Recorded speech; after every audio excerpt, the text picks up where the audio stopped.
A very good morning to all of you. Welcome you all in class 12 economics. So as you already know that we have completed whole syllabus of economics, that is macroeconomics as well as Indian economic development. Okay. So from the previous few classes, we were continuously revise the chapters. Okay. So we have already done some numerical questions related to the income determination and the multiplier as well as national income and its related aggregates, measurement of the national income. We have already discussed about the foreign exchange rate system. So what is foreign exchange rate system as well as types of the foreign exchange rate system and depreciation and the appreciation of domestic currency. We have started the topic that is balance of payment. Okay, so we have read until the topic that is what is the meaning of the balance of payment. Okay, next topic. So simply balance of payment. When we talk about the balance of payment, so balance of payment is a simply accounting statement. Okay, so that provides a systematic records of the all the economic transactions whichever done in the between the two countries or between the countries, between the residents as well as the rest of the world in a given period of time. ठीक है, तो जो भी accounting statement होता है balance of payment, जिसमें क्या है कि ये बताता है कि जितने भी ट्रांजेक्शन्स इकोनॉमिक ट्रांजेक्शन्स हो रहे हैं किसी भी कंट्री में, किसी भी रेसिडेंट मतलब इंडिया का किसी रेस्ट ऑफ द वर्ल्ड के साथ किसी गिवन पीरियड ऑफ टाइम पे जो भी इकोनॉमिक ट्रांजेक्शन्स हो रहे हैं उनको हम क्या करते हैं, बैलेंस ऑफ पेमेंट पे रिकॉर्ड करते हैं. ठीक है, फिर क्या होता है कि इकोनॉमिक ट्रांजेक्शन्स बेसिकली होते क्या हैं.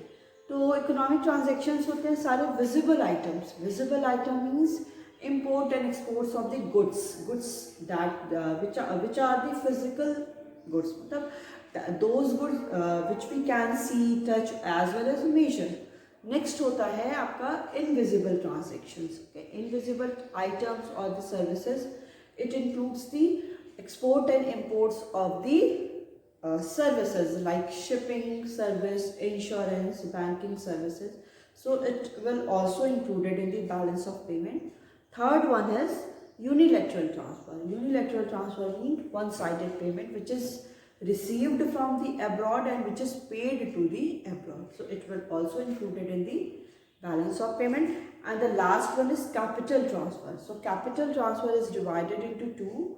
That is capital receipt and the capital payment. Okay, so all these items are also included in the balance of payment. Okay, next topic that we have started, that is meaning of the balance of payment accounting. Okay, so balance of payment is a double entry book system. Okay, so it is the double entry book system in which the items are recorded if both sides, debit side or the credit side, are not equal to each other.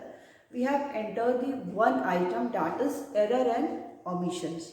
Okay, but still the both item, both the side, debit side or credit side, are not equal to each other. At that situation we will include the accommodating items. Okay, so accommodating items transactions are done by the government which is not for the profit maximization. Okay, so it is done by the government. So it is the balance of payment accounting. Next topic that we have started, that is balance of trade. So balance of trade is the difference between the exports goods and the import goods.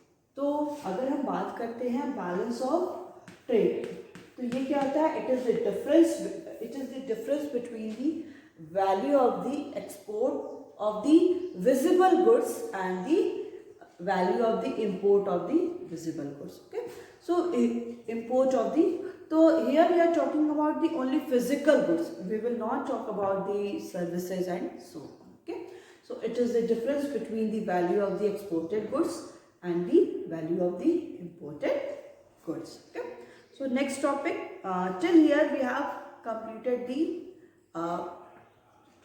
in the last class, and after that we will start with some numerical questions like national related to the national income and the income determination. Okay, Today again we are going to study the further topic of this chapter, that is balance of payment. So in today's class we are going to start with the components of the balance of payment. Okay, so components of the balance of payment is divided into two, that is capital account and the current account. So in today's class we are going to study these topics. So let's get started.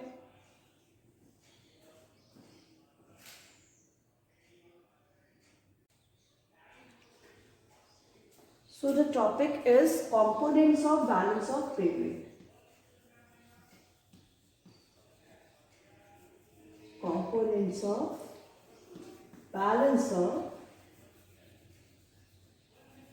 payment.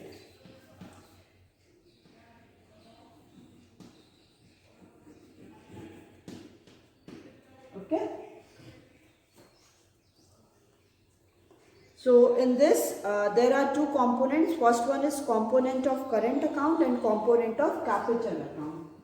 So first one is component of current account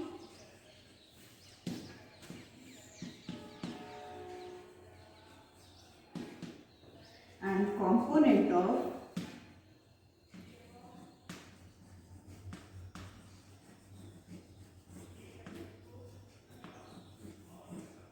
capital.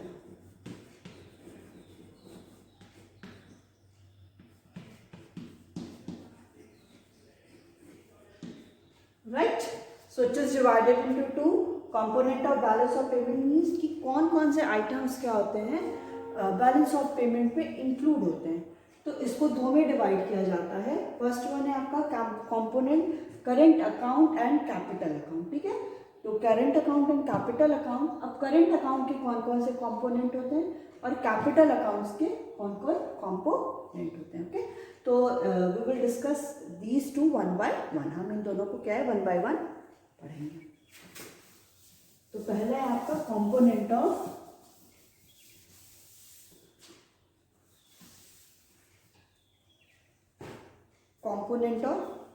meaning and the component of the current account. Meaning and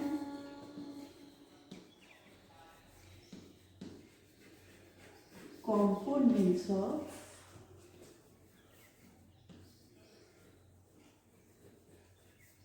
current account. ठीक है.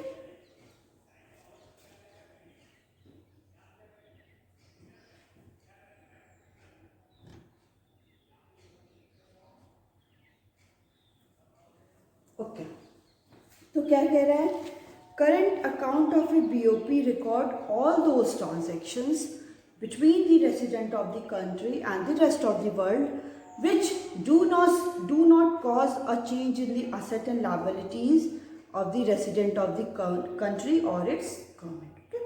तो ये जो current account होता है BOP का, वो क्या करता है, वो रिकॉर्ड करता है वो सारे ट्रांजेक्शन्स जो between the resident of the country, जो क्या हो रहा है resident of the country as well as the rest of the world हो रहा है, but it does not cause in the change in the asset and liabilities of the any resident और its government. ठीक है, तो कोई भी transactions between the countries हो रहा है जो कोई भी कंट्री के असेट एंड लायबिलिटीज को क्या कर रहा है, अफेक्ट नहीं कर रहा है. तो वो सारे ट्रांजेक्शन्स क्या होते हैं, वो सारे economic transactions included in the current account. मतलब अगर वो हम लोग इकोनॉमिक ट्रांजेक्शन्स कर रहे हैं बिटवीन द कंट्रीज, इससे किसी भी कंट्री का क्या है, मतलब बेसिकली द रेसिडेंट कंट्री का कोई भी हम बोल सकते हैं कि असेट एंड लायबिलिटीज़ को अफेक्ट वो नहीं कर रहा है. ठीक है, वो क्या कर रहा है कि हम लोग ट्रांजैक्शंस तो कर रहे हैं बट जैसे असेट एंड लायबिलिटीज़ को वो अफेक्ट नहीं कर रहा है. जो पहले भी थी वही असेट लायबिलिटीज़ किसी भी कंट्री की वैसी है. मतलब हम लोग कोई भी ऐसा नहीं है कि उसको कोई गुड्स को सोल्ड आउट कर रहे हैं या ऐसा कुछ परचेज कर रहे हैं जिससे हमारी हम लोन ले रहे हैं तो उससे हमको क्या है कि बोरोइंग कर रहे हैं तो हम क्या है लायबल हैं, हमको पेमेंट करना है.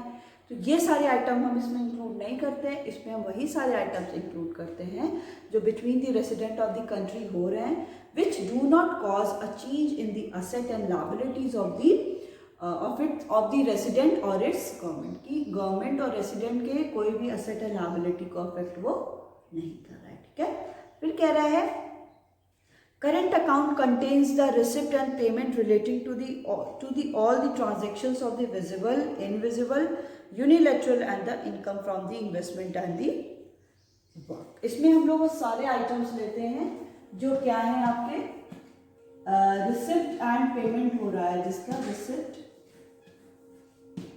एंड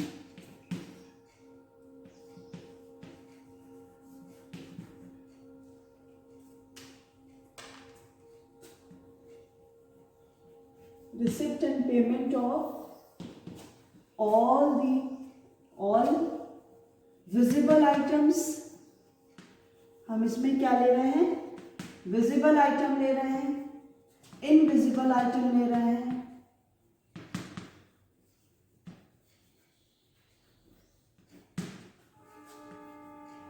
और क्या ले रहे हैं इसमें हम लोग, यूनिलैटरल ट्रांसफर ले रहे हैं, यूनिलैटरल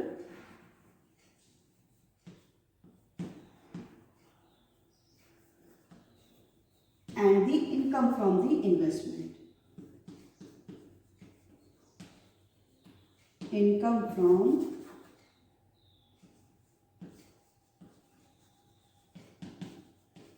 investment and work। ठीक है, तो इसमें हम लोग क्या क्या item, receipt and payment of all visible items, all invisible items, unilateral transfer and the income from the investment and work। So all these items are recorded in the included in the current account। Okay, so कह रहा है कि the components of this type are export। सबसे पहला इसका component क्या हो जाएगा आपका, component की अगर हम बात करते हैं components, तो मीनिंग हमने समझ लिया। मीनिंग क्या होता है कि कोई भी ट्रांजेक्शन्स हो रहा है between the resident of the country and the rest of the world which do not cause any change in the asset and liabilities of the resident or its government, कि जो asset and liabilities को affect नहीं कर रहा है, कोई भी उसमें changes अगर नहीं हो रहे हैं, वो सारे आइटम्स लोग क्या करते हैं इसमें रिकॉर्ड करते हैं। तो सबसे पहला इसका कंपोनेंट क्या हो जाएगा, export and imports of the goods, export and import of visible goods।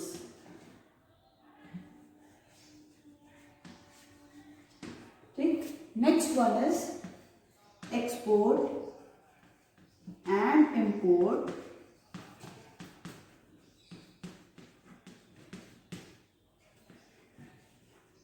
Invisible goods. Okay, invisible को हम लोग क्या बोल सकते हैं, इनविजिबल आइटम्स को हम लोग सर्विसेज भी बोल सकते हैं। ठीक है, so export and import of this services, हम लोग इसको सर्विस भी लिख सकते हैं। Third one is receipt and payment of the unilateral transfer, receipt and payments of unilateral transfers, and the last one is income, और जिसको हम बोलते हैं income from the investment और the any compensation of the employees. ठीक है, तो income कहाँ से इनकम हो रही है, from investment. So all invest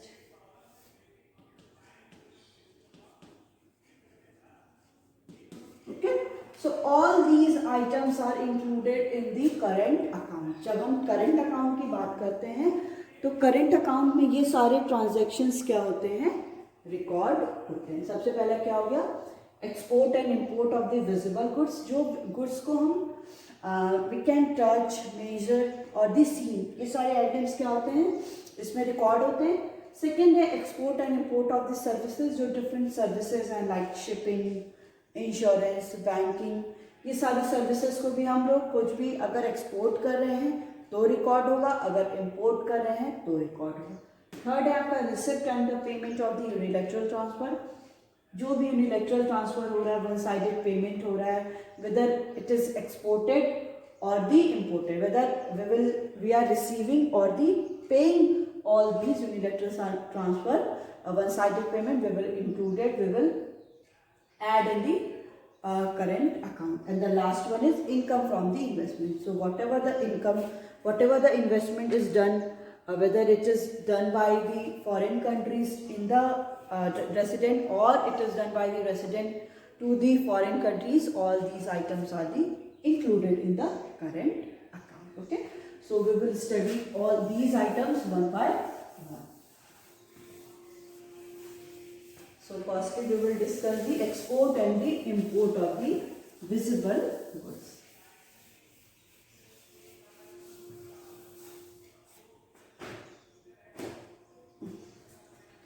ठीक है, export and imports of the goods. So, in foreign trade, export and imports of the goods have a major share. ठीक है, अगर हम लोग जब फॉरेन ट्रेड की बात करते हैं तो जो भी एक्सपोर्ट और इम्पोर्ट कर रहे हैं उसका क्या है, बहुत ज़्यादा मेजर शेयर होता है.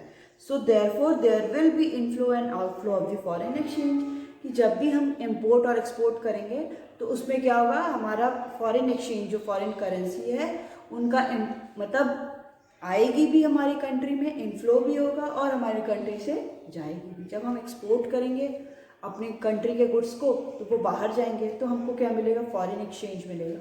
वही हम क्या करें, हम वही गुड्स को तो उस कंडीशन में वो क्या हो गया, इनफ्लो हो गया. बट अगर वही हम क्या है इम्पोर्ट कर रहे हैं, मतलब अपनी कंट्री में गुड्स को मंगा रहे हैं, तो हमें क्या करना पड़ता है, फॉरेन कंट्री को पेमेंट करना पड़ता है. तो ये क्या हो जाता है, आउटफ्लो हो रहा है. मतलब अगर हम कुछ भी मतलब गुड्स का ट्रांजेक्शन्स कर रहे हैं between the country, so we have to make a payment.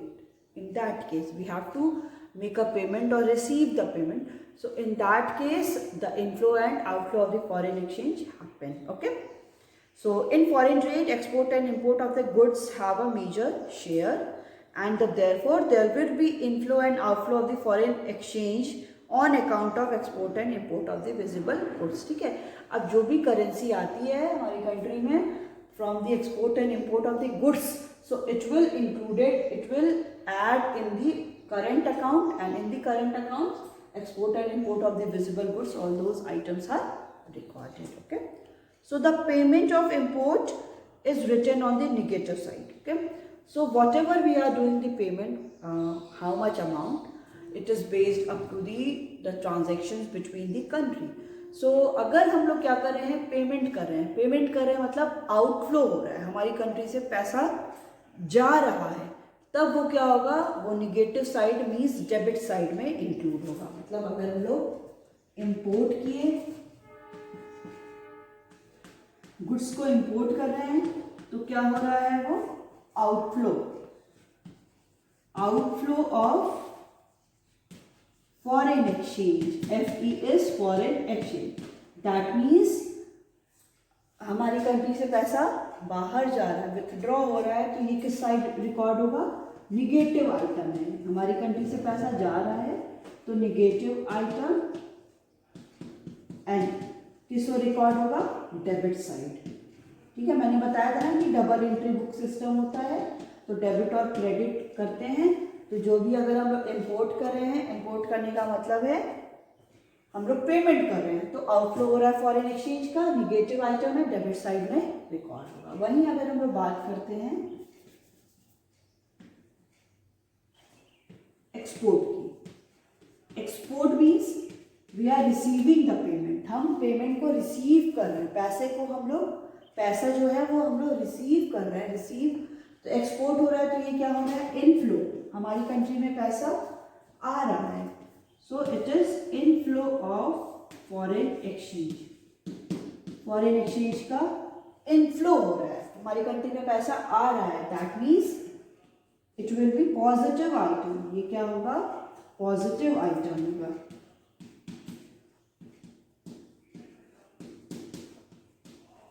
Positive item and it will included credit side. ठीक है, ये किधर रिकॉर्ड होगा? ये क्रेडिट साइड में रिकॉर्ड होगा। ठीक है, फिर कह रहा है कि balance of these visible export and import is known as balance of trade. अब इन्हीं दोनों का equal, that means if inflow is equal to the outflow, if inflow of the foreign exchange is equal to the outflow of the foreign exchange, it is called as the balance of trade। इसको क्या बोलते हैं? Balance of trade बोलते हैं। ठीक है, अभी मैंने बताया था ना बैलेंस ऑफ ट्रेड क्या कंडीशन है, जब कंट्री में inflow of foreign exchange is equal to the outflow of foreign exchange, it is called the balance of trade। इसको क्या बोलते हैं? बैलेंस ऑफ ट्रेड बोलते हैं। नेक्स्ट है export and import of the services.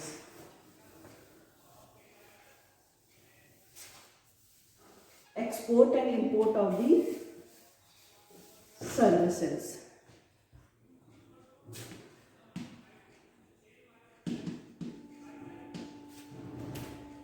Right?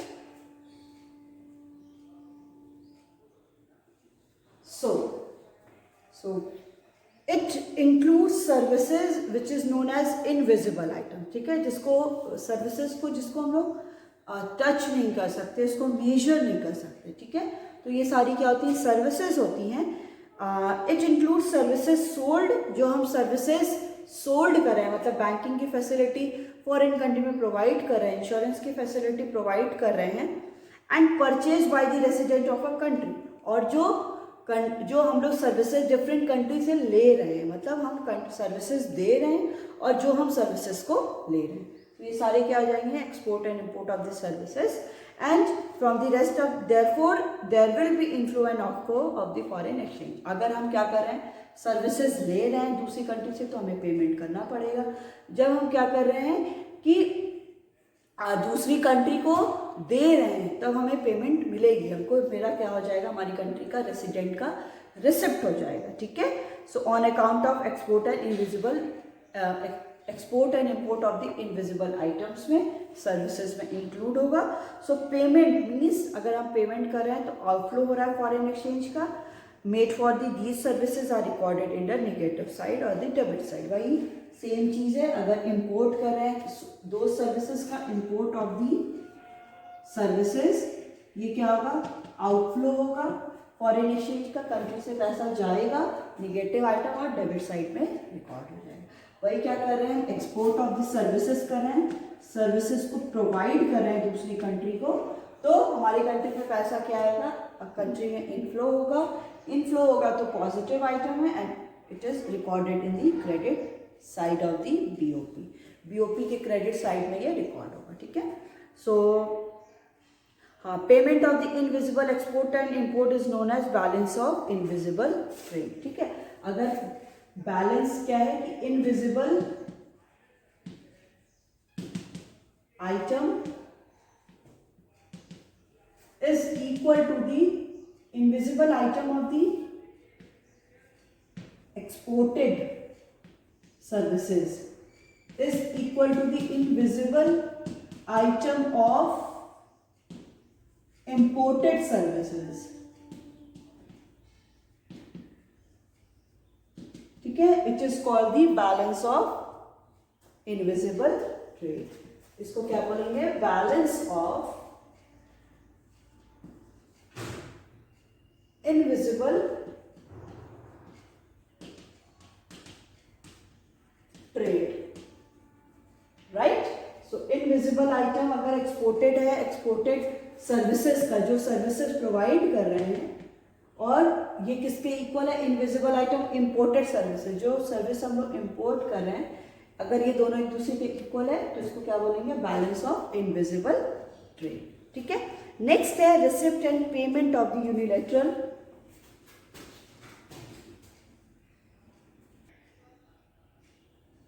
Next क्या है? Receipt and payment of the unilateral transfer.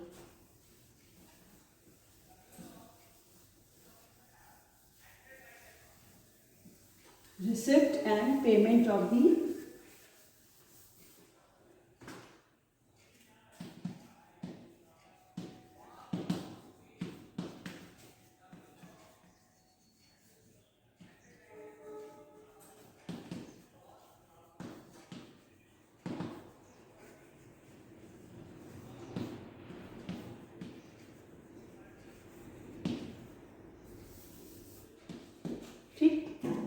क्या कह रहा है? Unilateral transfer include gifts, donation, remittances and other one way transaction. ठीक है। यूनिलैटरल ट्रांसफर में हम क्या लिखते हैं? सारे जो भी वन साइडेड रिसिप्ट हो रहे हैं, वन साइडेड पेमेंट हो रहे हैं, मतलब किसी कंट्री से हमें गिफ्ट और डोनेशन मिल रहा है या हम किसी कंट्री को गिफ्ट एंड डोनेशन दे रहे हैं, तो उसके रिटर्न में हम ये एक्सपेक्ट नहीं करेंगे कि वो भी हमको तुरंत देगा। ये क्या है? वन साइडेड पेमेंट होता है। सो These refer to those receipt and payment which take place without any corresponding services in return in the current period. कि उसी करंट पीरियड में, करंट सिचुएशन में हम कोई भी रिसिप्ट और पेमेंट कर रहे हैं तो इट डजंट मीन कि हमें एट दैट सिचुएशन तुरंत रिटर्न में कुछ मिलेगा। ठीक है। So receipt of the unilateral transfer means inflow of the foreign exchange. अगर हमें क्या है? रिसिप्ट मिल रहा है, मतलब कहीं से किसी कंट्री से हमें क्या है कि कोई गिफ्ट और डोनेशन मिल रहा है, तो रिसिप्ट हो रहा है, मतलब हमारी कंट्री में मिल रहा है, तो ये क्या हो जाएगा? Inflow of foreign exchange. Inflow अगर हो रहा है फॉरेन एक्सचेंज का, that means positive item, positive हो गया, and it will be recorded in the credit side. Right. Next है, अगर हम पेमेंट कर रहे हैं, अगर किसी कंट्री को हम गिफ्ट और डोनेशन पेमेंट कर रहे हैं, तो हमारी कंट्री से क्या है? पैसा जा रहा है, that means outflow of foreign exchange. मतलब जब पैसा जा रहा है तो ये क्या हो गया? निगेटिव आइटम हो गया है। हमारे जो बैलेंस ऑफ पेमेंट है उससे पैसा जा रहा है, पैसा निकल रहा है हमारी कंट्री से, तो ये क्या हो गया? निगेटिव आइटम हो गया एंड रिकॉर्डेड इन डेबिट। ये क्या होगा? डेबिट साइड में रिकॉर्ड हो जाएगा। ठीक है। क्या कह रहा है? Payment of the unilateral transfer outflow हो जाएगा, is shown in the negative, and the balance of receipt and payment of the unilateral transfer is called balance of unilateral transfer. जब ये balance of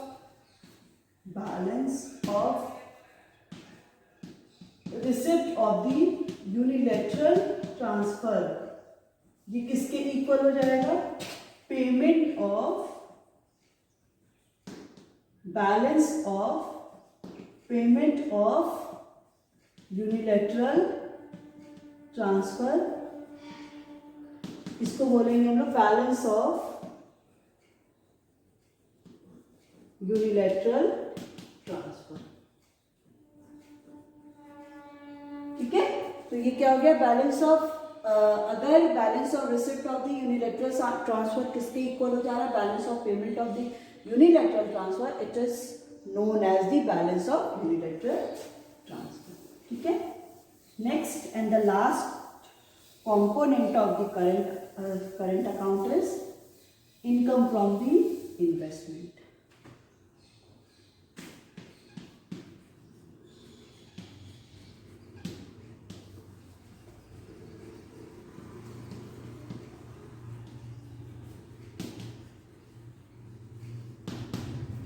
Right. So income earned like dividend from the investment, interest on capital, profit from the branches on the Indian companies abroad and salaries from work abroad. ठीक है। तो income हम लोग कैसे लेंगे? अगर हम लोग कुछ इन्वेस्टमेंट कर रहे हैं तो इन्वेस्टमेंट में कुछ डिविडेंड मिल रहा है, कैपिटल पे कुछ इंटरेस्ट मिल रहा है, या कोई भी ब्रांचेस हैं इंडियन कंपनी की बाहर है, अब्रॉड में कोई ब्रांच है, उससे कुछ भी प्रॉफिट मिल रहा है, डिविडेंड मिल रहा है, तो ये सारे क्या हो गया, इन्वेस्टमेंट, हमने कुछ इन्वेस्टमेंट किया, उससे क्या हो रहा है, प्रॉफिट मिला। तो ये सारे आइटम्स क्या होते हैं, इनकम फ्रॉम इन्वेस्टमेंट में इंक्लूड होते हैं। Receipt from above will entered in the positive side, मतलब अगर हमको क्या है कि कुछ रिसीव हो रहा है, मतलब उनका क्या है, बेसिकली हमारे कंट्री की कुछ क्या है कि बाहर ओपन है, मतलब एफडीआई कर रहे हैं हम लोग, फॉरेन डायरेक्ट इन्वेस्टमेंट कर रहे हैं, हमारी कंपनी की कुछ ब्रांचेस बाहर हैं, वहाँ से अगर हमको क्या मिल रहा है, रिसिप्ट मिल रहा है। अगर रिसिप्ट मिल रहा है that means it is the inflow, inflow हो रहा है, तो ये क्या होगा, आपका पॉजिटिव आइटम है। पॉजिटिव आइटम है तो it will included in the credit side. ठीक है, अगर हम क्या कर रहे हैं कि कोई फॉरेन कंट्री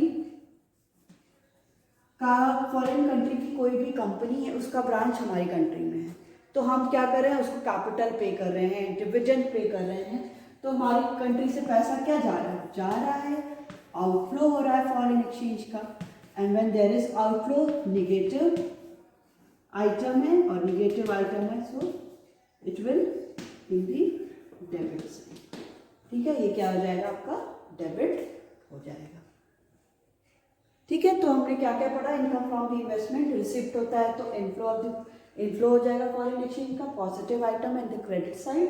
नेक्स्ट वन, अगर पेमेंट है तो आउटफ्लो होगा फॉरेन एक्सचेंज का, निगेटिव आइटम है and the debit side of the balance of payment.